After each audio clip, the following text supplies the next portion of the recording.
অসুস্থ শ্বশুর আমাকে তার স্ত্রী করতে চান। আমি স্তব্ধ হয়ে গেলাম যখন আমার শ্বশুর প্রভাতবাবু বললেন, শাশুড়ি মারা যাওয়ার পর শ্বশুর এত একা হয়ে পড়লেন যে রোজ আমাকে ফোন করতেন। ব্যাংকিং সমস্যায় একদিন তার বাড়িতে গেলাম। শ্বশুর অসুস্থ অবস্থায় বিছানায় শুয়ে, আমি তার পাশে বসে হাত ধরে থাকতে থাকতে হঠাৎ তিনি বললেন, তোমার ছেলেবেলার ছবি দেখেছি, তোমাকে দেখে আমি মুগ্ধ হয়েছিলাম, কিন্তু সময় ঠিক ছিল না। এখন আমার ছেলে তোমাকে সুখী করতে পারেনি। আমি চাই তুমি আমার স্ত্রী হও, ছেলের সাথে ডিভোর্স করে আমাকে বিয়ে করো। শাশুড়ি মারা যাওয়ার পর শ্বশুর একেবারে একা হয়ে পড়েছিলেন। আমাদের বাড়ি আলাদা, কিন্তু আমি প্রায়ই শ্বশুর বাড়ি যাই, তার খোঁজখবর নিই। সম্প্রতি তিনি অসুস্থ হয়ে পড়েছিলেন, বিছানায় শুয়ে আছেন। আমি সেদিন তার ব্যাংকিং কাজ করতে গিয়েছিলাম। কাজ শেষে আমি তার পাশে বসে হাত ধরেছিলাম। ভেবেছিলাম হয়তো ঘুমিয়ে পড়েছেন। হঠাৎ তিনি চোখ খুলে আমার দিকে তাকালেন। আমি ভাবলাম হয়তো কিছু জল বা ওষুধ চাইবেন। কিন্তু তিনি যা বললেন তা শুনে আমি বিশ্বাস করতে পারলাম না। শ্বশুরবাবু, আমি আঁতকে উঠলাম। আপনি কি বলছেন? এগুলো কি রকম কথা? আমি সত্যি বলছি বৌমা। প্রভাতবাবু আমার হাত আরও শক্ত করে ধরলেন। আমি তোমাকে দেখেছিলাম তোমার বাবার বাড়িতে, যখন তুমি ছোট ছিলে। আমি মুগ্ধ হয়েছিলাম তোমার সৌন্দর্যে। কিন্তু তখন আমার বিয়ে হয়ে গেছে, তোমার বয়সও কম ছিল। এখন তিনি একটু থামলেন, এখন আমরা দুজনই মুক্ত। আমরা মুক্ত নই শ্বশুরবাবু। আমি তার হাত ছাড়িয়ে নিলাম। আমি আপনার ছেলের বউ। আপনি আমার শ্বশুর। এই গল্পটি সম্পূর্ণ শুনলে আপনাদের পানি অটোমেটিক বের হয়ে যাবে, সো যত দ্রুত সম্ভব হাতের কাছে টিস্যু নিয়ে বসে পড়ো। বিছানার চাদর যেন নষ্ট না হয় সেটা সম্পূর্ণ খেয়াল রাখার অনুরোধ জানিয়ে গল্পটি এখন শুরু করব। তার আগে সর্বশেষ অনুরোধ, দয়া করে এমন পানি বের করার গল্প নিয়মিত শুনতে আমাদের চ্যানেলটি সকলেই সাবস্ক্রাইব করুন। ধন্যবাদ। হ্যালো বন্ধুরা, আমার নাম আমেলিয়া চক্রবর্তী। আমার বয়স 40 বছর। আমার স্বামীর নাম সুদীপ্ত চক্রবর্তী, বয়স 42 বছর। আমাদের 2 সন্তান, অনুপম আর মালিনী। অনুপম 18 বছর বয়সী, কলেজে পড়ে। মালিনী 10 বছর বয়সী, স্কুলে যায়। আমাদের পারিবারিক জীবন খুব সাধারণভাবেই চলছিল। সুদীপ্ত একটি কর্পোরেট কোম্পানিতে উচ্চপদে চাকরি করে, আমি গৃহিণী। ছেলেমেয়েরা পড়াশোনায় ভালো। পরিবারে শান্তি আর স্বাচ্ছন্দ্য ছিল। যতদিন শাশুড়ি বেঁচে ছিলেন সবকিছু ঠিকঠাক ছিল। শ্বশুর প্রভাতবাবু ছিলেন একজন চুপচাপ মানুষ, বিরক্ত করতেন না কাউকে। কিন্তু শাশুড়ি মারা যাওয়ার পর থেকে শ্বশুরের আচরণ বদলাতে শুরু করেছিল। প্রথমে মনে হয়েছিল যে তিনি শোকে আছেন, বুকে হারানোর দুঃখে ভেঙে পড়েছেন। কিন্তু দিন যত যেতে লাগল, আমি বুঝতে পারছিলাম যে তার আচরণে কিছু ভিন্নতা আসছে। তিনি আমাকে প্রায় ফোন করতেন, আমার খোঁজখবর নিতেন। আমি ভাবতাম, বেচারা একা মানুষ, খুব কষ্টে আছেন। আমি তার সঙ্গে কথা বলতাম, কখনো সখনো তার বাড়িতে গিয়ে খাবার বানিয়ে দিতাম। সেদিন সকালে আমি রান্না করে কাপড় ধুচ্ছিলাম, হঠাৎ ফোন বাজল। দেখি শ্বশুরবাবুর ফোন। আমি ফোন ধরলাম। হ্যালো শ্বশুরবাবু, কেমন আছেন? আমি জিজ্ঞেস করলাম। বাবা, আমি খুব অসুস্থ। ডাক্তার এসেছিলেন, বলেছেন ব্যাংকে গিয়ে কিছু কাগজপত্র জমা দিতে হবে। তুমি কি একটু এসে আমাকে সাহায্য করবে? তিনি দুর্বল গলায় বললেন। অবশ্যই। আমি সকালের কাজগুলো শেষ করে চলে আসছি, আমি বললাম। আমি সব কাজ সেরে শ্বশুরবাড়ি চলে গেলাম। দরজায় নক করতেই শ্বশুরবাবু ভেতর থেকে বললেন, দরজা খোলা আছে, ঢুকে এসো। আমি ঘরে ঢুকে দেখি শ্বশুরবাবু বিছানায় শুয়ে আছেন। তার চেহারা ফ্যাকাশে, চোখ বসে গেছে। আমি দেখেই ঘাবড়ে গেলাম।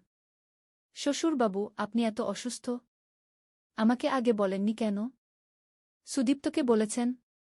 না মা, তোমার স্বামীকে এখন চিন্তা করতে চাই না। সে ব্যস্ত আছে কাজে। ব্যাংকের কাগজপত্রগুলো ড্রয়ারে আছে। নিয়ে এসো, আমি বলে দিচ্ছি কি করতে হবে, তিনি বললেন। আমি ড্রয়ার থেকে কাগজপত্র নিয়ে এলাম। তিনি আমাকে ব্যাংকের ফর্মগুলো দেখিয়ে দিলেন, বললেন কোথায় কি লিখতে হবে। আমি সব পূরণ করে নিলাম। এগুলো ব্যাংকে জমা দিতে হবে। আর একটা কাজ আছে, শ্বশুরবাবু বললেন। আমার সেই আলমারিটা থেকে একটা লাল ফাইল আনবে। উপরের তাকে আছে কি? আমি আলমারি খুলে লাল ফাইলটি নিয়ে আসলাম। তিনি আমাকে ফাইল খুলতে বললেন। ফাইলে কিছু পুরনো ছবি ছিল। আমি অবাক হয়ে দেখলাম, সেগুলো আমার ছেলেবেলার ছবি। তার মধ্যে আমার স্কুলের ছবি, বাড়ির ছবি, পারিবারিক অনুষ্ঠানের ছবি। এগুলো কোথায় পেলেন শ্বশুরবাবু? আমি অবাক হয়ে জিজ্ঞেস করলাম। তিনি একটু হাসলেন। তোমার বাবার সাথে আমার পুরনো বন্ধুত্ব ছিল। আমরা একসাথে কলেজে পড়তাম। যখন তোমার বাবার সাথে দেখা করতে যেতাম তখন তোমাকে দেখেছি। তুমি খুব ছোট ছিলে, তখন তুমি আমাকে চিনতে না। কিন্তু আমি তোমাকে চিনতাম গে। আমি একটু অস্বস্তি বোধ করলাম। আপনি আমার বাবাকে চিনতেন? তিনি তো কখনো আপনার কথা বলেননি গি। হ্যাঁ, আমরা পরে দূরে সরে গিয়েছিলাম। জীবনের পথ আলাদা হয়ে গিয়েছিল। আমি বিদেশে চলে গিয়েছিলাম। ফিরে এসে নিজের ব্যবসা শুরু করলাম। তোমার বাবার সাথে আর যোগাযোগ রাখিনি। কিন্তু তোমাকে মনে রেখেছিলাম গ। এসব কথা শুনে আমার গা ছমছম করতে লাগল। শ্বশুরবাবু কেন এসব বলছেন? কি উদ্দেশ্য তার? আমি ফাইলটি বন্ধ করে রাখতে চাইলাম। ব্যাংকের কাজটা আমি এখনই সেরে আসি শ্বশুরবাবু। আমি উঠে দাঁড়াতে চাইলাম। বসো বৌমা। শ্বশুরবাবু আমার হাত ধরলেন। আমি তোমাকে কিছু বলতে চাই। আমি অগত্যা বসলাম। শ্বশুরবাবু আমার দিকে তাকিয়ে বললেন, জানো বৌমা, আমি তোমাকে বহুদিন ধরে চিনি। তোমার বাবার বাড়িতে যখন তোমাকে দেখেছিলাম তখন তুমি ছিলে ক্লাস 8-এ। আমি তখন বছর 40-এর যুবক। তোমাকে দেখে আমার মন আলোড়িত হয়েছিল। কিন্তু তখন আমার বিয়ে হয়ে গেছে, আমার স্ত্রী আছে, ছেলে আছে। আমি ভেবেছিলাম এটা অসম্ভব।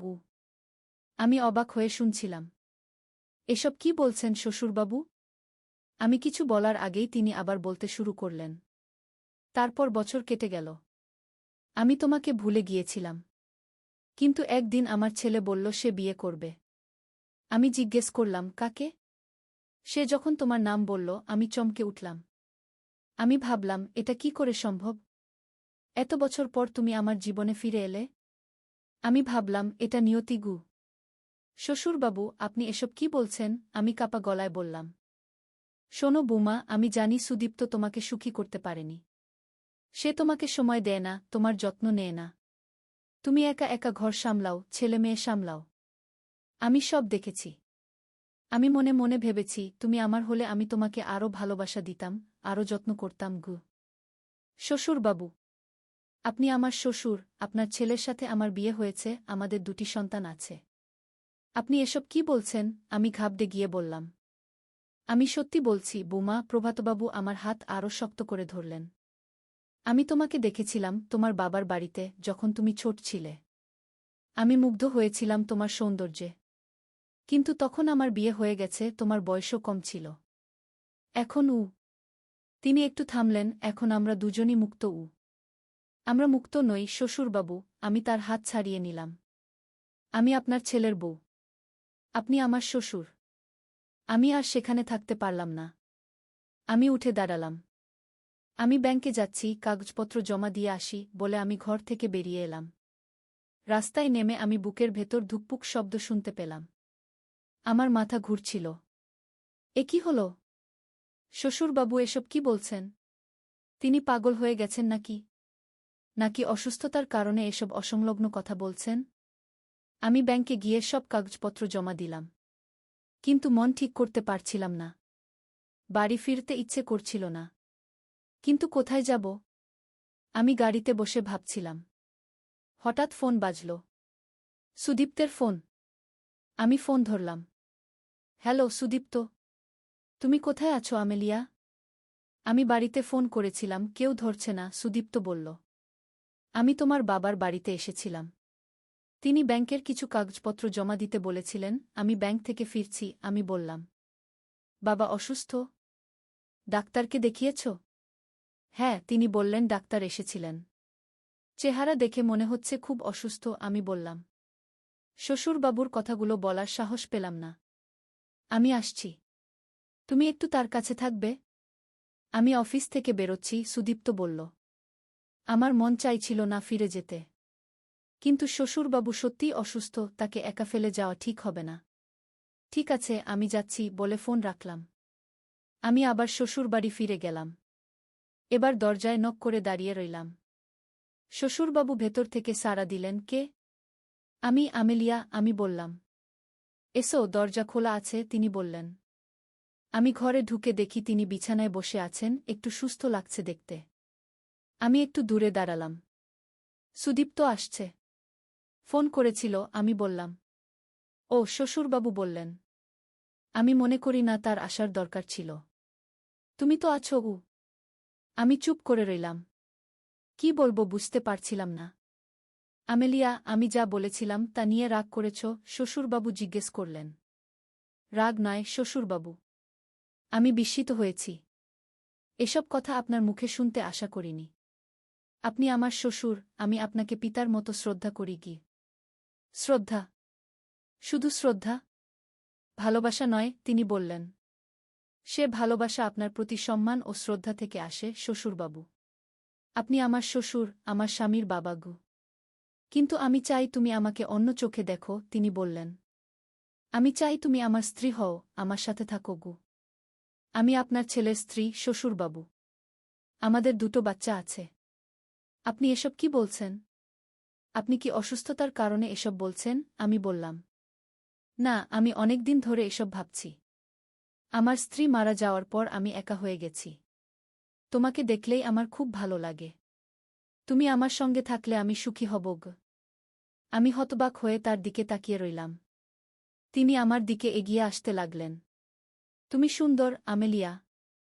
তোমাকে দেখলে আমার মন ভরে যায়। আমি জানি তুমিও আমাকে পছন্দ করো, তিনি বললেন। শ্বশুরবাবু, এসব কি বলছেন আপনি? আমি আপনার বৌমা, আপনার ছেলের স্ত্রী। আমি অবাক হয়ে বললাম। আমি আর কি বলতে যাব, এমন সময় দরজার কড়া নাড়ার শব্দ হল। সুদীপ্ত এসে গেছে। আমি দ্রুত দরজা খুলতে গেলাম। সুদীপ্ত ঘরে ঢুকে বাবার দিকে তাকাল। বাবা, কেমন আছেন? আমেলিয়া বলল, আপনি অসুস্থও? হ্যাঁ, একটু অসুস্থ বোধ করছিলাম। তোমার বউ আমাকে সাহায্য করল, ব্যাংকের কাগজপত্র জমা দিয়ে এলো, শ্বশুরবাবু বললেন। আমি নীরবে দাঁড়িয়ে রইলাম। এই লোকটি কি সেই একই মানুষ যিনি কিছুক্ষণ আগে আমাকে তার স্ত্রী হওয়ার প্রস্তাব দিচ্ছিলেন? কি অদ্ভুত। চলো আমরা বাড়ি যাই, আমি সুদীপ্তকে বললাম। শ্বশুরবাবুকে বিশ্রাম নিতে দাও। আমরা বাড়ি ফিরে এলাম। সারা রাত আমি ঘুমাতে পারলাম না। শ্বশুরবাবুর কথাগুলো ঘুরপাক খাচ্ছিল আমার মাথায়। তিনি বলেছিলেন, আমাকে দেখেছিলেন যখন আমি ক্লাস 8-এ পড়তাম। সেটা কি সত্যি? তিনি কি সত্যিই আমার বাবাকে চিনতেন? নাকি এসব তার বানানো গল্প? পরের দিন সকাল।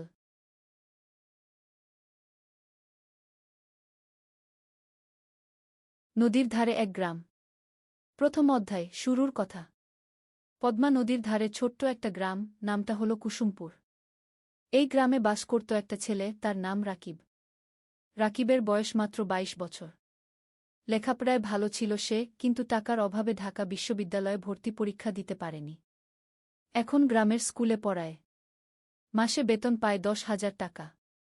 রাকিবের বাবা মারা গেছেন 3 বছর আগে। মা আছেন, ছোট্ট একটা বোন আছে, নাম মিথিলা। মিথিলার বয়স 15, এইচএসসি পরীক্ষা দেবে আগামী বছর। রাকিবের স্বপ্ন ছিল মিথিলাকে ডাক্তার বানাবে। কিন্তু স্বপ্ন আর বাস্তবের মধ্যে অনেক দূরত্ব। শীতের সকাল। কুয়াশায় ঢাকা গ্রাম। রাকিব স্কুলে যাওয়ার জন্য তৈরি হচ্ছে। মা খাবার দিয়েছে একটা টিফিন বক্সে, ভাত আর ডিম ভাজি। রাকিব সাইকেল নিয়ে বেরিয়ে পড়ল। স্কুল 5 কিলোমিটার দূরে। পথে যেতে যেতে রাকিব ভাবছিল তার জীবনের কথা। এই গ্রামে আর কতদিন থাকবে? ঢাকায় গিয়ে কিছু করা যায় কি না? কিন্তু মা আর মিথিলাকে রেখে কিভাবে যাবে? মনটা খারাপ হয়ে গেল। স্কুলে পৌঁছে দেখল হেডস্যার দাঁড়িয়ে আছেন। হেডস্যার মানিক স্যার, বয়স 50-এর কাছাকাছি। ভালো মানুষ। রাকিবকে অনেক স্নেহ করেন। রাকিব, একটু আমার রুমে এসো, মানিক স্যার বললেন। রাকিব রুমে ঢুকল। মানিক স্যার বললেন, তুমি তো জানো আমাদের স্কুলের অবস্থা ভালো না। সরকারি অনুদান কমে গেছে। আমরা হয়তো তোমার বেতন আর বাড়াতে পারব না গি। রাকিবের মনটা ভেঙে গেল। কিন্তু সে কিছু বলল না। শুধু মাথা নেড়ে বলল, বুঝতে পারছি স্যার। তবে একটা খবর আছে, মানিক স্যার বললেন। শুনেছি জেলা শহরে একটা এনজিও শিক্ষক খুঁজছে। বেতন ভালো, 15,000 টাকা। তুমি চাইলে আবেদন করতে পারো। রাকিব একটু ভাবল। জেলা শহর মানে প্রায় 30 কিলোমিটার দূরে। রোজ যাওয়া আসা করা মুশকিল। থাকতে হবে সেখানে। স্যার, আমি ভেবে দেখি, রাকিব বলল। ক্লাস শুরু হল। রাকিব বাচ্চাদের বাংলা পড়াচ্ছে। ছোট্ট ছোট্ট মুখ, সবাই মন দিয়ে শুনছে। রাকিব ভাবল, এই বাচ্চাদের ছেড়ে কিভাবে যাবে? স্কুল ছুটির পর রাকিব বাড়ি ফিরল। মা রান্না করছে, মিথিলা পড়াশোনা করছে। রাকিব মাকে বলল এনজিওর কথা। মা চুপ করে রইল কিছুক্ষণ। তারপর বলল, ভাই তুমি যা ভালো মনে করো তাই করো, আমরা সামলে নেব। কিন্তু রাকিব দেখল মায়ের চোখে পানি। দ্বিতীয় অধ্যায়, নতুন সিদ্ধান্ত। সেই রাতে রাকিব ঘুমাতে পারল না। বারবার একই চিন্তা মাথায় আসছে। কি করবে? এখানে থাকবে নাকি নতুন জায়গায় যাবে? পরদিন শুক্রবার, ছুটির দিন। রাকিব সকালে উঠে নদীর ধারে গেল। পদ্মা নদী। শীতকালে পানি কমে যায়, বালুর চর জেগে ওঠে। রাকিব একটা চরের উপর বসল। দূরে মাছ ধরা নৌকা দেখা যাচ্ছে। রাকিব ছোটবেলার কথা ভাবল। বাবা জীবিত ছিলেন তখন।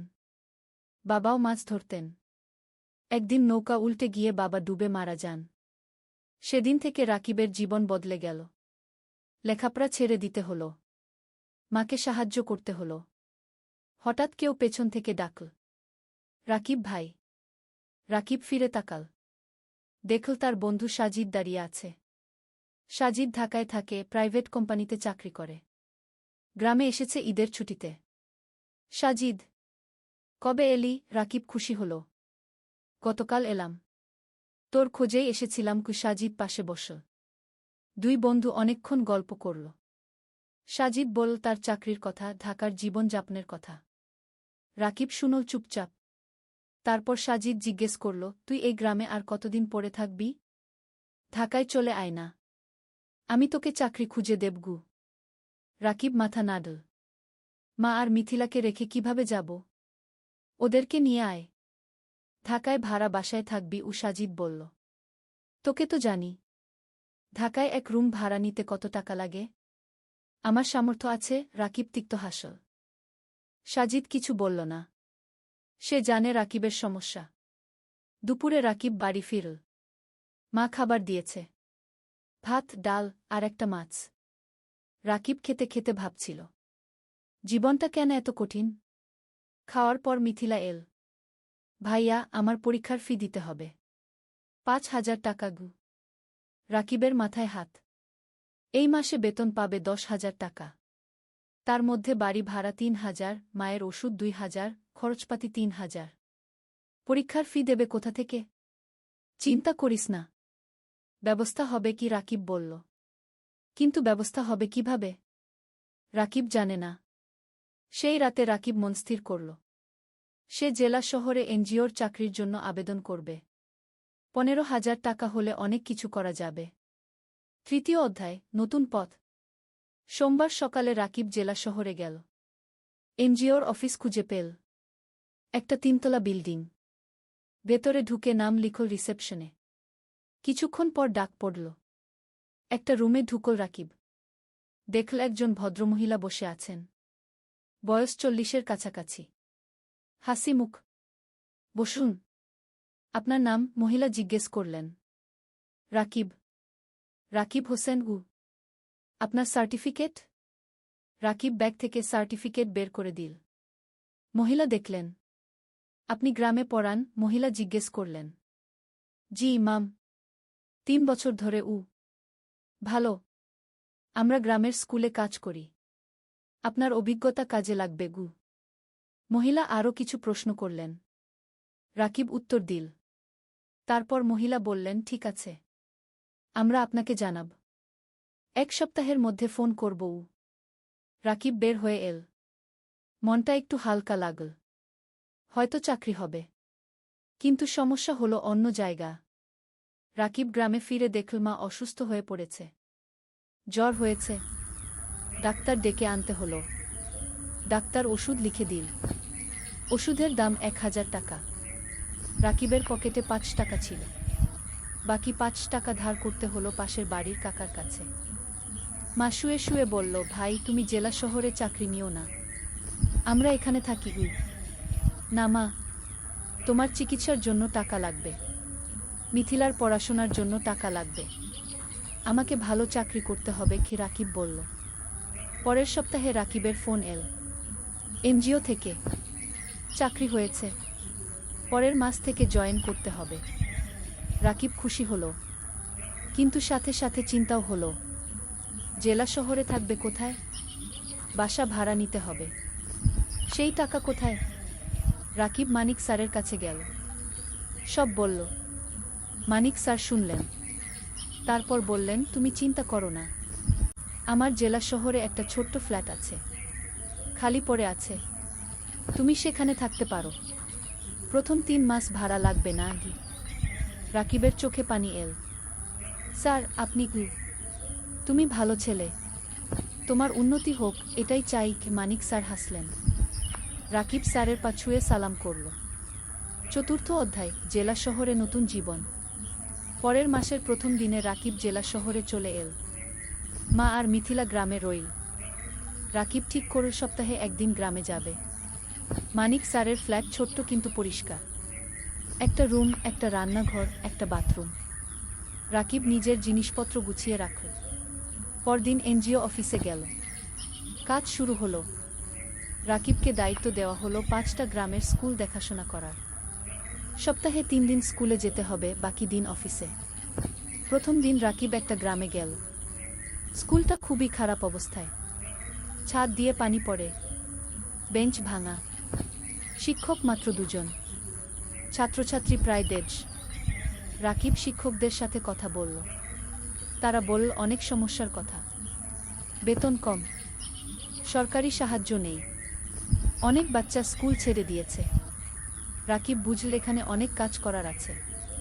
সে মনস্থির করে ভালোভাবে কাজ করবে। সন্ধ্যায় রাকিব ফ্ল্যাটে ফিরল। একা একা রান্না করল, ভাত আর ডিম ভাজি। খেয়ে শুয়ে পড়ল। মায়ের কথা মনে পড়ল, মিথিলার কথা মনে পড়ল। রাকিব মাকে ফোন করল। মা, কেমন আছো? ভালো আছি, তুমি খেয়েছো? মা জিজ্ঞেস করল। হ্যাঁ মা, তুমি ওষুধ খেয়েছো তো? খেয়েছি। মিথিলা পড়াশোনা করছে, তুমি চিন্তা করো না আগে। ফোন রেখে রাকিব ঘুমিয়ে পড়ল। দিন যাচ্ছে, রাকিব কাজে মন দিচ্ছে। সে দেখছে স্কুলগুলোর অবস্থা ধীরে ধীরে ভালো হচ্ছে। এনজিও থেকে সাহায্য আসছে, নতুন বেঞ্চ এসেছে, ছাদ মেরামত হয়েছে, শিক্ষকদের ট্রেনিং দেওয়া হচ্ছে। রাকিব খুশি, তার মনে হচ্ছে সে কিছু ভালো কাজ করছে। 3 মাস পর রাকিব প্রথম বেতন পেল, 15,000 টাকা। রাকিব সাথে সাথে 10,000 টাকা মাকে পাঠিয়ে দিল।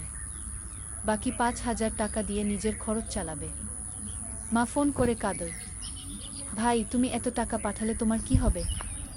মা, তুমি চিন্তা করো না, আমার হয়ে যাবে, তুমি ভালো থাকো গো। রাকিবের মনে হলো জীবনে প্রথমবার সে কিছু করতে পারছে।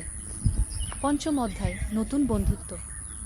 এনজিও অফিসে রাকিবের সহকর্মী অনেক। তার মধ্যে একজন মেয়ে আছে, নাম তানিয়া।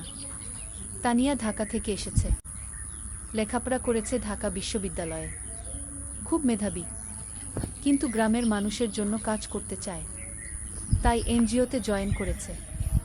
তানিয়া আর রাকিব প্রায় একসাথে মাঠে কাজ করে, স্কুলে যায়, শিক্ষকদের সাথে কথা বলে, বাচ্চাদের পড়ায়। ধীরে ধীরে তানিয়া আর রাকিবের মধ্যে বন্ধুত্ব হলো। তানিয়া রাকিবকে অনেক কিছু শেখায়, কিভাবে প্রজেক্ট প্ল্যান করতে হয়, কিভাবে রিপোর্ট লিখতে হয়, কিভাবে মানুষের সাথে কথা বলতে হয়। রাকিব তানিয়াকে শেখায় গ্রামের জীবন সম্পর্কে, গ্রামের মানুষের সমস্যা সম্পর্কে, কিভাবে তাদের সাহায্য করা যায়। একদিন তানিয়া রাকিবকে জিজ্ঞেস করল, তুমি কি বিয়ে করেছো? রাকিব হেসে বলল, না, বিয়ের কথা ভাবার সময় নেই, এখন পরিবারের দায়িত্ব আছে। তোমার পরিবার কেমন? তানিয়া জিজ্ঞেস করল। রাকিব তার মা আর মিথিলার কথা বলল, বাবার মৃত্যুর কথা বলল, কিভাবে সে সংসার চালাচ্ছে সেই কথা বলল। তানিয়া শুনো চুপচাপ, তারপর বলল, তুমি খুব সাহসী। রাকিব কিছু বলল না, শুধু হাসল। সময় যাচ্ছে, রাকিবের কাজ ভালো হচ্ছে, এনজিও থেকে তাকে প্রশংসা করা হচ্ছে, বেতনও বাড়ল, এখন 17,000 টাকা পায়। রাকিব সপ্তাহে একদিন গ্রামে যায়, মাকে দেখে আসে। মিথিলার পড়াশোনা দেখে দেয়। মিথিলা এখন কলেজে পড়ছে। সে ডাক্তার হতে চায়। একদিন মা রাকিবকে বলল, ভাই তোর বিয়ের কথা ভাবা উচিত কি? রাকিব হাসল। মা, এখনো সময় আছে। আগে মিথিলাকে প্রতিষ্ঠিত করি কি। কিন্তু তোর বয়স হয়ে যাচ্ছে। আমি চিন্তায় থাকি কি, মা বলল। তুমি চিন্তা করো না মা, সব ঠিক হবে। ষষ্ঠ অধ্যায়, প্রেম আর স্বপ্ন। 1 বছর পার হয়ে গেল। রাকিব এখন এনজিওতে প্রজেক্ট কোঅর্ডিনেটর। বেতন 20,000 টাকা। সে এখন একটা ভাড়া বাসায় থাকে। মাসে ভাড়া 5,000 টাকা। তবু মাকে প্রতি মাসে 12,000 টাকা পাঠায়। মিথিলা খুব ভালো ফলাফল করেছে। সে মেডিকেল কলেজে ভর্তি হতে চায়। কিন্তু ভর্তি পরীক্ষার জন্য কোচিং করতে হবে। কোচিং ফি অনেক। রাকিব চিন্তায় পড়ল। কোথা থেকে টাকা আসবে? তানিয়া বুঝতে পারল রাকিবের সমস্যা। একদিন সে বলল, রাকিব, তুমি কিছু চিন্তিত মনে হচ্ছে কি? রাকিব মিথিলার কথা বলল। তানিয়া বলল, আমি আমার এক বন্ধুকে জানি। সে ঢাকায় মেডিকেল কোচিং সেন্টার চালায়। আমি তাকে বলবো, হয়তো কম ফিতে তোমার বোনকে ভর্তি করে নেবে কি। রাকিব অবাক হলো। তুমি এত সাহায্য করছো কেন? তানিয়া চুপ করে রইল কিছুক্ষণ। তারপর বলল, কারণ তুমি ভালো মানুষ গো। রাকিব কিছু বলল না, কিন্তু মনের ভেতর একটা অনুভূতি হলো। পরের সপ্তাহে তানিয়া তার বন্ধুর সাথে রাকিবের কথা হলো। বন্ধু রাজি হলো মিথিলাকে অর্ধেক ফিতে ভর্তি করতে। রাকিব খুশিতে আত্মহারা। সে তানিয়াকে ধন্যবাদ দিল বারবার। তানিয়া হেসে বলল, ধন্যবাদ না, একটা ট্রিট দাও। রাকিব তানিয়াকে নিয়ে গেল একটা রেস্টুরেন্টে। দুজন একসাথে খাবার খেল। অনেক গল্প করল, হাসল। খাওয়ার পর বাইরে বের হয়ে তানিয়া বলল, রাকিব, আমি তোমাকে একটা কথা বলতে চাই। বলো। তানিয়া একটু থেমে বলল, আমি তোমাকে ভালোবাসি। রাকিব স্তব্ধ হয়ে গেল। কি বলবে বুঝতে পারল না। তানিয়া বলল, আমি জানি এটা হঠাৎ শোনাচ্ছে, কিন্তু 1 বছর ধরে তোমার সাথে কাজ করছি। তোমার চরিত্র, তোমার পরিবারের প্রতি দায়িত্ববোধ, তোমার সততা, সব কিছু দেখেছি। তুমি আমার মনে জায়গা করে নিয়েছ। রাকিব কিছুক্ষণ চুপ করে রইল। তারপর বলল, তানিয়া, আমি জানি না কি বলবো। তুমি ঢাকার মেয়ে, উচ্চশিক্ষিত। আমি একজন সাধারণ গ্রামের ছেলে। আমার পরিবার গরিব। আমার অনেক দায়িত্ব আছে কি। তানিয়া রাকিবের হাত ধরল। এগুলো আমার কাছে কোনো সমস্যা নয়। আমি তোমাকে চাই, তোমার টাকা বা স্ট্যাটাস নয়। রাকিবের চোখে পানি এল। তানিয়া, আমি তোমাকে কিছু দিতে পারবো না গি। তুমি আমাকে ভালোবাসা দিতে পারবে, সততা দিতে পারবে। এটাই যথেষ্ট। রাকিব তানিয়ার দিকে তাকাল। তারপর বলল, আমিও তোমাকে ভালোবাসি, কিন্তু ভয় পাচ্ছি। কিসের ভয়? তানিয়া জিজ্ঞেস করল। ভয় পাচ্ছি তোমার পরিবার রাজি হবে না। ভয় পাচ্ছি আমি তোমাকে সুখী করতে পারব না গি। তানিয়া হাসল। আমার পরিবার আমাকে বিশ্বাস করে। আমি যদি খুশি থাকি, তারা খুশি থাকবে। আর তুমি আমাকে সুখী করতে পারবে কিনা সেটা সময় বলবে। আমরা একসাথে চেষ্টা করব। সেই রাতে রাকিব ঘুমাতে পারল না। সারা রাত তানিয়ার কথা ভাবল। জীবনে প্রথমবার কেউ তাকে এভাবে ভালোবাসে।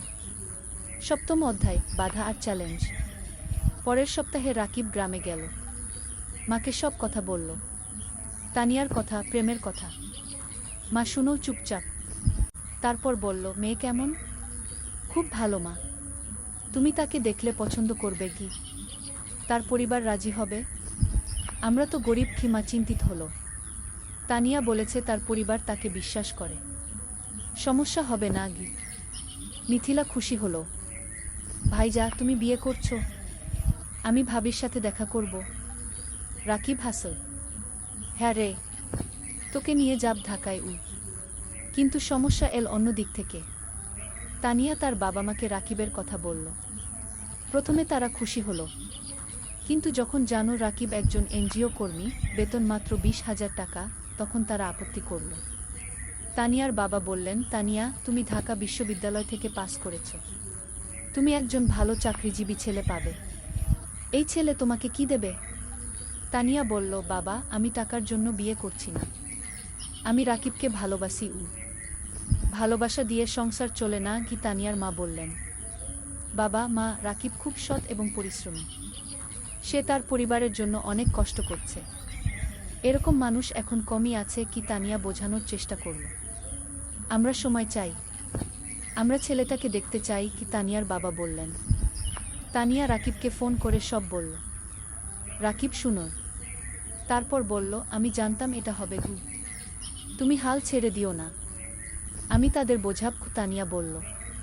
পরের মাসে রাকিব ঢাকায় গেল। তানিয়ার বাবা মার সাথে দেখা করল। তারা রাকিবকে অনেক প্রশ্ন করল। রাকিব সব সততার সাথে উত্তর দিল। তানিয়ার বাবা বললেন, তুমি তোমার ভবিষ্যৎ নিয়ে কি ভাবছ? তুমি সারা জীবন এনজিওতে থাকবে? রাকিব বলল, আঙ্কেল, আমি স্বপ্ন দেখি একদিন নিজের একটা স্কুল করব। গ্রামের গরিব ছেলে মেয়েদের বিনামূল্যে পড়াব। এটা আমার লক্ষ্য। তানিয়ার বাবা অবাক হলেন। তুমি কি জানো একটা স্কুল খুলতে কত টাকা লাগে? জানি আঙ্কেল, কিন্তু আমি বিশ্বাস করি যদি সততার সাথে চেষ্টা করি একদিন সফল হব। তানিয়ার বাবা কিছু বললেন না, কিন্তু রাকিবের চোখে যে আগুন দেখলেন সেটা তাকে ভাবিয়ে তুলল। সেই রাতে তানিয়ার বাবা মা আলোচনা করলেন। তারপর তারা রাজি হলেন, কিন্তু একটা শর্ত দিলেন, রাকিবকে আরও ভালো চাকরি খুঁজতে হবে। রাকিব শর্ত মেনে নিল। অষ্টম অধ্যায়, নতুন সুযোগ। বিয়ের প্রস্তুতি শুরু হলো, কিন্তু রাকিব চিন্তায় ছিল। বিয়েতে অনেক খরচ হবে, সেই টাকা কোথায়? তানিয়া বলল, আমরা সিম্পল বিয়ে করব, বেশি খরচ করব না। কিন্তু তানিয়ার পরিবার বড় বিয়ে চায়, অনেক আত্মীয় স্বজন আছে। রাকিব টেনশনে ছিল। তখন মানিক স্যার তাকে ডাকলেন। স্যার বললেন, রাকিব, আমি শুনেছি তোমার বিয়ে হবে, আমি তোমাকে একটা উপহার দিতে চাই। স্যার একটা খাম দিলেন। খামে ছিল 50,000 টাকা। রাকিবের চোখ বড় হয়ে গেল। স্যার, এটা আমি নিতে পারবো না। এটা উপহার, তুমি আমার ছাত্রের মতো, তুমি অবশ্যই নেবে। স্যার জোর করলেন। রাকিব স্যারকে জড়িয়ে ধরল। স্যার, আপনি আমার জন্য অনেক কিছু করেছেন। তুমি ভালো থাকো, এটাই চাই। এদিকে রাকিবের ভাগ্য ঘুরতে শুরু করল। একদিন এনজিওর ডিরেক্টর রাকিবকে ডাকলেন। বললেন, রাকিব, তোমার কাজ আমরা খুব পছন্দ করেছি। আমরা একটা নতুন প্রজেক্ট শুরু করছি, তুমি প্রজেক্ট ম্যানেজার হবে, বেতন হবে 35,000 টাকা। রাকিব বিশ্বাস করতে পারল না। 35,000 টাকা! এত টাকা কখনো কল্পনাও করেনি। স্যার, সত্যি? রাকিব জিজ্ঞেস করল। হ্যাঁ, তুমি যোগ্য, তুমি পারবে কি? ডিরেক্টর বললেন। রাকিব সাথে সাথে তানিয়াকে ফোন করল। তানিয়া খুশিতে চিৎকার করল। সেই সন্ধ্যায় রাকিব মাকে ফোন করল, সব বলল। মা কাঁদতে লাগল, খুশির কান্না। ভাই, আল্লাহ তোমার ভালো করেছে, তুমি অনেক কষ্ট করেছ। কি? মা বলল। মা, এখন আমরা ভালো থাকব, মিথিলার পড়াশোনা ভালো হবে, তুমি সুস্থ থাকবে। বিয়ের দিন এল। সিম্পল কিন্তু সুন্দর বিয়ে। গ্রাম থেকে মা আর মিথিলা এসেছে, রাকিবের বন্ধুরা এসেছে, এনজিও অফিসের সবাই এসেছে। তানিয়া দেখতে খুব সুন্দর লাগছিল লাল শাড়িতে, রাকিব পাঞ্জাবি পরেছে। বিয়ে হলো, সবাই দোয়া করল, আশীর্বাদ করল। রাকিব আর তানিয়া নতুন জীবন শুরু করল। নবম অধ্যায়, স্বপ্ন পূরণের পথে। বিয়ের পর রাকিব আর তানিয়া জেলা শহরে একটা বড় ফ্ল্যাট ভাড়া নিল, 2 বেডরুমের। তারা ঠিক করল মা আর মিথিলাকে নিয়ে আসবে। মা প্রথমে রাজি হলো না, বলল, তোমরা নতুন বিয়ে করেছ, আমরা গেলে তোমাদের সমস্যা হবে। তানিয়া নিজে গ্রামে গেল। মাকে বলল, মা, আপনি আমার মা, আপনি না থাকলে আমার সংসার অসম্পূর্ণ। মা তানিয়াকে জড়িয়ে ধরল। মা, তুমি খুব ভালো। মা আর মিথিলা জেলা শহরে চলে এল। এখন তারা সবাই একসাথে থাকে। মিথিলা ঢাকায় কোচিং করছে, সে খুব মন দিয়ে পড়ছে। তার লক্ষ্য মেডিকেল কলেজে চান্স পাওয়া। রাকিব নতুন প্রজেক্টে কাজ শুরু করেছে। প্রজেক্টটা খুব বড়, 15টা গ্রামে কাজ করতে হবে। স্কুল, স্বাস্থ্যকেন্দ্র, নারী উন্নয়ন, সব ধরনের কাজ। রাকিব খুব ব্যস্ত হয়ে গেল, সকাল থেকে রাত পর্যন্ত কাজ। কিন্তু সে খুশি। কারণ সে মানুষের উপকার করছে। তানিয়াও কাজ করছে, সেও একটা প্রজেক্টে আছে। তাদের দুজনের মিলে এখন বেতন ৫৫,০০০ টাকা। এত টাকা রাকিব কখনো কল্পনা করেনি। এখন তারা স্বাচ্ছন্দ্যে আছে। মায়ের ভালো চিকিৎসা হচ্ছে, মিথিলার পড়াশোনা ভালো হচ্ছে, রাকিব কিছু টাকা সেভিংসও করছে। একদিন রাকিব তানিয়াকে বলল, তুমি জানো আমার স্বপ্ন ছিল একটা স্কুল করা গিয়ে। হ্যাঁ, মনে আছে? তুমি এখনো সেই স্বপ্ন দেখো? তানিয়া জিজ্ঞেস করল। হ্যাঁ, আমি ভাবছি আমরা যদি কিছু টাকা সেভ করি তাহলে হয়তো একদিন একটা ছোট্ট স্কুল খুলতে পারব। তানিয়া হাসল। চলো আমরা একসাথে এই স্বপ্ন পূরণ করব। দুজনে মিলে প্ল্যান করতে লাগল। কিভাবে টাকা জমাবে, কোথায় স্কুল খুলবে, কিভাবে চালাবে। 1 বছর পর মিথিলা মেডিকেল ভর্তি পরীক্ষা দিল। রেজাল্ট আসল। সে চান্স পেয়েছে সরকারি মেডিকেল কলেজে। পুরো পরিবার খুশিতে আত্মহারা। মা কাঁদল। রাকিব মিথিলাকে জড়িয়ে ধরল। তানিয়া মিষ্টি বিতরণ করল। ভাইয়া, এটা তোমার জন্য। তুমি আমার জন্য সব ত্যাগ করেছ। মিথিলা কাঁদতে কাঁদতে বলল। না রে, এটা তোর নিজের যোগ্যতা, তুই মন দিয়ে পড়েছিস। রাকিব বলল। সেই রাতে রাকিব ছাদে দাঁড়িয়ে আকাশের দিকে তাকাল। তার মনে পড়ল বাবার কথা। বাবা বেঁচে থাকলে কত খুশি হতেন। তানিয়া এসে পাশে দাঁড়াল। কি ভাবছ? বাবার কথা ভাবছি, সেই গরিব দিনগুলোর কথা ভাবছি। আজ আমরা এত দূর এসেছি। হ্যাঁ, আর এটা শুধু শুরু। আমাদের আরও অনেক পথ যেতে হবে। তানিয়া বলল।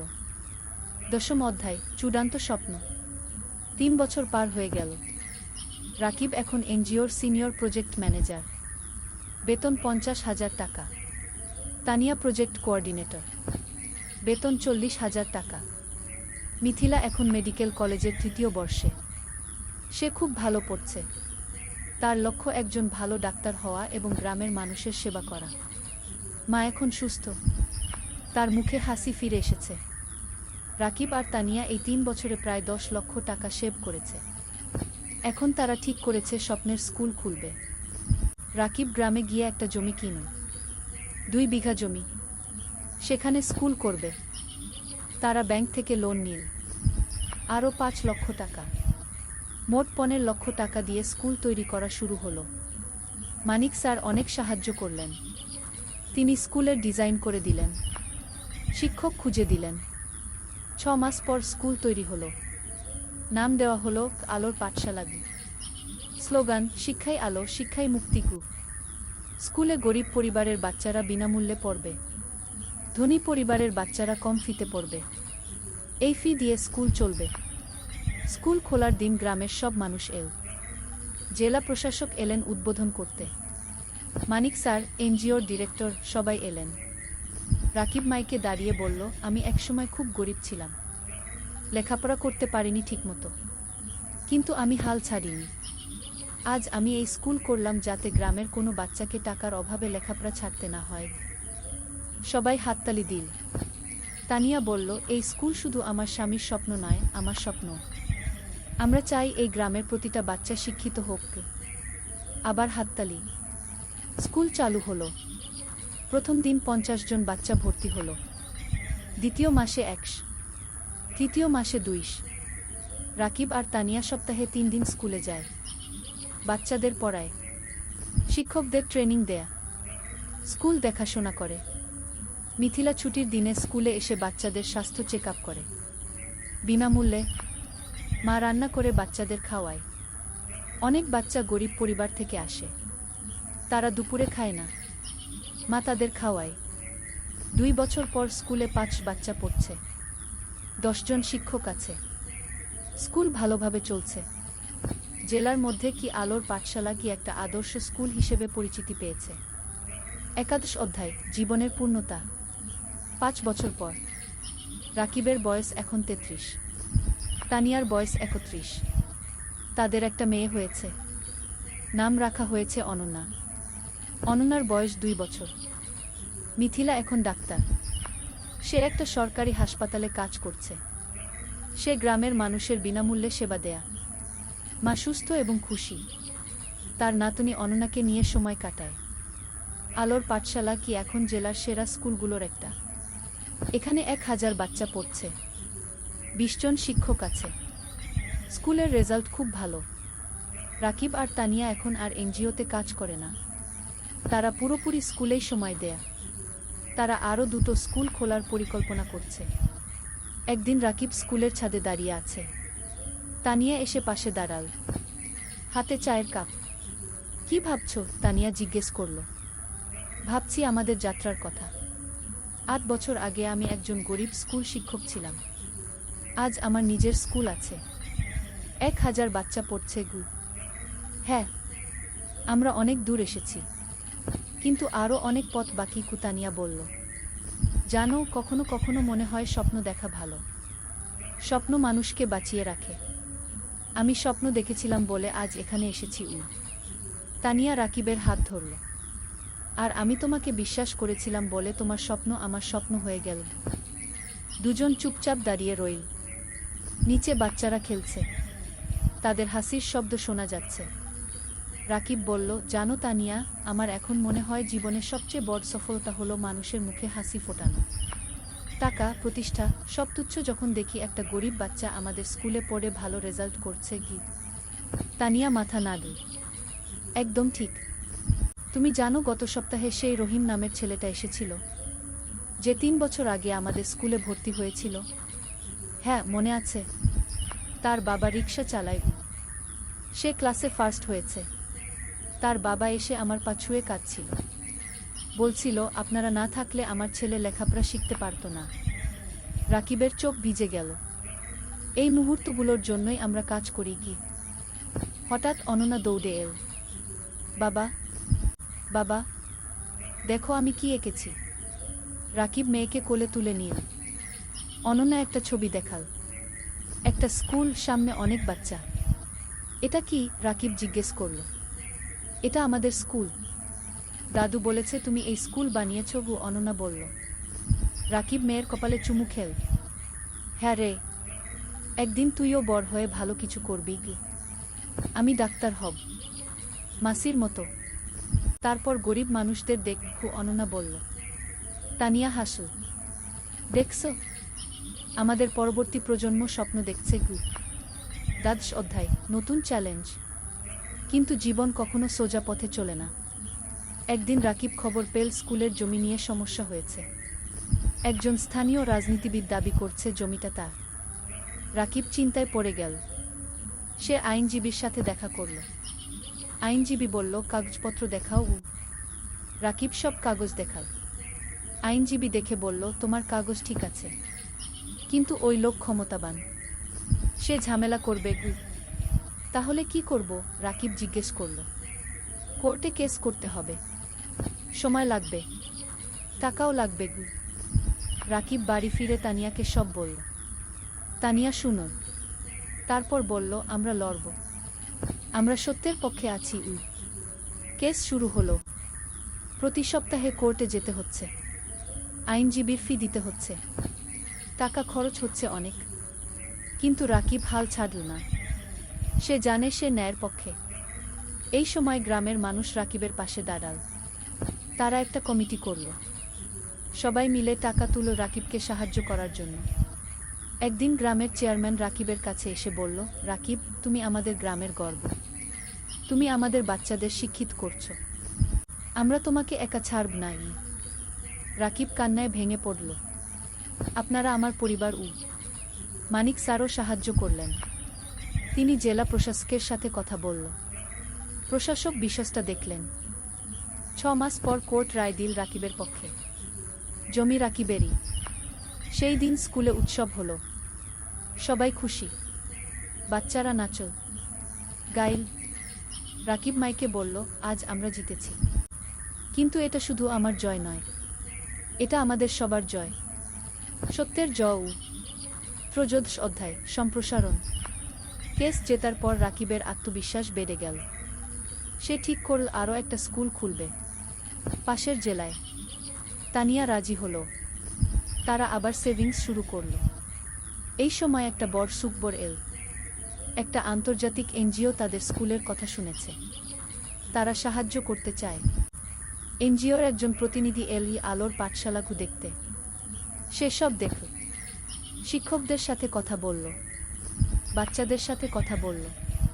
তারপর সে রাকিবকে বলল, আমরা আপনার কাজে মুগ্ধ। আমরা আপনাকে 10 লক্ষ টাকা গ্রান্ট দিতে চাই নতুন স্কুলের জন্য। রাকিব বিশ্বাস করতে পারল না। 10 লক্ষ টাকা? সত্যি? রাকিব জিজ্ঞেস করল। হ্যাঁ। আপনি একটা প্রস্তাব লিখে পাঠান, আমরা অনুমোদন করব। রাকিব আর তানিয়া রাত দিন পরিশ্রম করে প্রস্তাব লিখল, পাঠিয়ে দিল। 1 মাস পর অনুমোদন এল। 10 লক্ষ টাকা। রাকিব পাশের জেলায় জমি কিনা। নতুন স্কুল তৈরি শুরু হলো। এবার আরও বড় স্কুল, আরও ভালো সুবিধা। মিথিলা বলল, ভাইজা, নতুন স্কুলে একটা হেলথ ক্লিনিক বানাও। আমি সপ্তাহে একদিন এসে বাচ্চাদের দেখব। চমৎকার আইডিয়া, রাকিব বলল। নতুন স্কুলে একটা হেলথ ক্লিনিকও তৈরি হলো। মিথিলা আর তার 2জন সহকর্মী ডাক্তার সেখানে বিনামূল্যে সেবা দেয়া। নতুন স্কুলের নাম দেওয়া হলো আলোর পাঠশালা 2। এখানেও গরিব বাচ্চারা বিনামূল্যে পড়ে। 1 বছরে দ্বিতীয় স্কুলেও 5 বাচ্চা ভর্তি হলো। রাকিবের স্বপ্ন আরও বড় হলো। সে ভাবল, জেলার প্রতিটা গ্রামে একটা করে স্কুল করবে। 14 অধ্যায়, পুরস্কার। 3 বছর পর। রাকিব এখন 40 বছরের। তার 5টা আলোর পাঠশালাগুলো আছে, 5টা জেলায়। প্রায় 3000 বাচ্চা পড়ছে। 2 শিক্ষক কাজ করছে। একদিন রাকিব একটা ফোন পেল, ঢাকা থেকে, শিক্ষা মন্ত্রণালয় থেকে। আপনি রাকিব হোসেন? ফোনে একজন জিজ্ঞেস করল। জিউ, আপনাকে জানাতে পেরে আনন্দিত যে আপনার নাম জাতীয় শিক্ষা পুরস্কারের জন্য নির্বাচিত হয়েছে। আপনি গ্রামীণ শিক্ষায় অসামান্য অবদান রেখেছেন। রাকিব স্তব্ধ হয়ে গেল। জাতীয় পুরস্কার? সত্যি? রাকিব জিজ্ঞেস করল। হ্যাঁ, আগামী মাসে ঢাকায় অনুষ্ঠান হবে।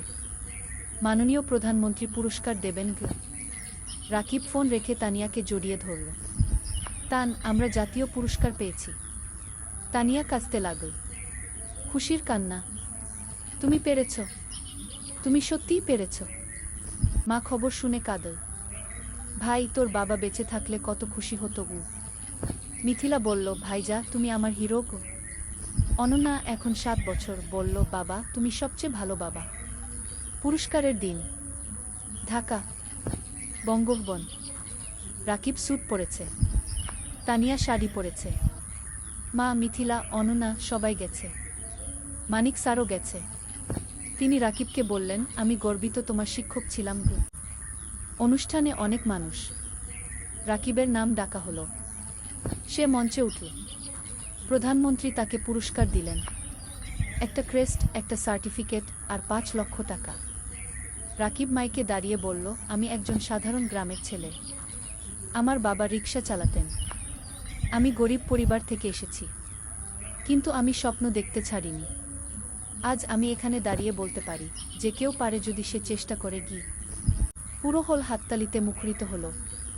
এই পুরস্কার শুধু আমার নয়, এটা আমার স্ত্রী তানিয়ার, আমার মায়ের, আমার বোন মিথিলার, আমার গুরু মানিক স্যারের, আর আমার সেই সব বাচ্চাদের যারা আলোর পাঠশালায় পড়ছে। আবার হাততালি। অনুষ্ঠান শেষ হলো। সবাই বাড়ি ফিরল। সেই রাতে রাকিব ব্যালকনিতে দাঁড়িয়ে আকাশের দিকে তাকাল। তার মনে পড়ল সেই দিনের কথা, যখন সে পদ্মা নদীর ধারে বসে ভাবছিল জীবন দিয়ে কি করবে। আজ সেই জীবন কত বদলে গেছে। তানিয়া এসে পাশে দাঁড়াল। কি ভাবছ? ভাবছি আমরা কত দূর এসেছি, আর ভাবছি আমাদের এখনো কত কাজ বাকি। হ্যাঁ, আমাদের স্বপ্ন এখনো শেষ হয়নি, তানিয়া বলল। 50 অধ্যায়, উত্তরাধিকার। আরও 5 বছর কেটে গেল। রাকিবের বয়স এখন 45। তার 10টা আলোর পাঠশালাগু আছে, 10টা জেলায়। 6000 বাচ্চা পড়ছে। 4 শিক্ষক কাজ করছে। মিথিলা এখন একজন সফল ডাক্তার। সে নিজের একটা হাসপাতাল খুলেছে, গরিব মানুষদের বিনামূল্যে চিকিৎসা দেয়া। অনন্যা এখন 12 বছর। সে আলোর পাঠশালাতেই পড়ছে। সে খুব মেধাবী। তার স্বপ্ন শিক্ষক হওয়া, বাবার মতো। মা এখন অনেক বয়স্ক, কিন্তু সুস্থ। সে নাতিনাতনীদের নিয়ে সময় কাটায়। হ্যাঁ, রাকিবের এখন 2 সন্তান। অনন্যার পরে একটা ছেলে হয়েছে, নাম অনির্বাণ, বয়স 5 বছর। রাকিব এখন একটা বড় শিক্ষা প্রতিষ্ঠানের প্রতিষ্ঠাতা। তার কাজের স্বীকৃতি সারা দেশে, বিদেশ থেকেও মানুষ আসে তার স্কুল দেখতে। কিন্তু রাকিব এখনও সেই সাধারণ মানুষই আছে। সে নিজে স্কুলে যায়, বাচ্চাদের পড়ায়, তাদের সাথে খেলে। একদিন একজন সাংবাদিক রাকিবকে ইন্টারভিউ করতে এল। সে জিজ্ঞেস করল, আপনার সাফল্যের রহস্য কি? রাকিব হেসে বলল, রহস্য বলে কিছু নেই, শুধু 3টা জিনিস: স্বপ্ন, পরিশ্রম আর সততা। আপনার ভবিষ্যৎ পরিকল্পনা? আরও 20টা স্কুল খুলব, প্রতিটা জেলায়, যাতে কোনো বাচ্চা শিক্ষা থেকে বঞ্চিত না হয়। আপনি কি রাজনীতিতে আসবেন? অনেকে বলছে আপনি দেশের জন্য অনেক করতে পারবেন। রাকিব মাথা নাড়ল, না, আমি শিক্ষক থাকতে চাই, রাজনীতি আমার জায়গা নয়। সাংবাদিক আরও অনেক প্রশ্ন করল। রাকিব উত্তর দিল। সেই রাতে টিভিতে ইন্টারভিউ দেখানো হলো, পুরো দেশ দেখ। অনেক মানুষ অনুপ্রাণিত হলো রাকিবের গল্পে। পরের দিন রাকিবের ফোন বাজতে লাগল। অনেক মানুষ সাহায্য করতে চায়, ডোনেশন দিতে চায়, স্বেচ্ছাসেবক হতে চায়। রাকিব তানিয়াকে বলল, দেখছো, মানুষ ভালো কাজে এগিয়ে আসতে চায়, শুধু সুযোগ দরকার। তানিয়া বলল, হ্যাঁ, আর তুমি সেই সুযোগ তৈরি করেছ। শেষ অধ্যায়, জীবনের অর্থ। আরও 10 বছর পরের ঘটনা। রাকিবের বয়স এখন 55, চুলে পাক ধরেছে, কিন্তু চোখে এখনও সেই আগুন।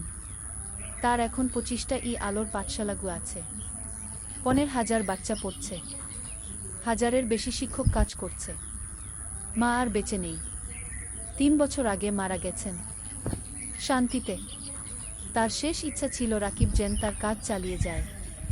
রাকিব সেই ওয়াদা রেখেছে। মিথিলা এখন একজন প্রতিষ্ঠিত ডাক্তার, তার হাসপাতাল জেলার সেরা হাসপাতাল। সে বিয়ে করেছে একজন ইঞ্জিনিয়রকে, তাদের 2 সন্তান। অনন্যা এখন 22 বছর, সে শিক্ষক হয়েছে, আলোর পাঠশালাতেই পড়ায়। সে বাবার উত্তরসূরি। অনির্বাণ এখন 15 বছর, সে মেডিকেলে পড়তে চায়, মাসির মতো ডাক্তার হতে চায়। রাকিব এখন অনেক কম সময় অফিসে থাকে, বেশিরভাগ সময় বাচ্চাদের সাথে থাকে, গল্প বলে, গান শেখায়, জীবনের পাঠ দেয়। একদিন একটা বাচ্চা রাকিবকে জিজ্ঞেস করল, স্যার, আপনি এত কিছু করলেন কেন? আপনি তো ব্যবসা করে ধনী হতে পারতেন। রাকিব হাসল, বাবা, টাকা দিয়ে সব কিছু কেনা যায় না। আমি যখন দেখি তুমি ভালো রেজাল্ট করেছ, তখন যে আনন্দ পাই সেটা কোনো টাকায় কেনা যায় না। তাহলে জীবনের অর্থ কি স্যার? বাচ্চাটা জিজ্ঞেস করল।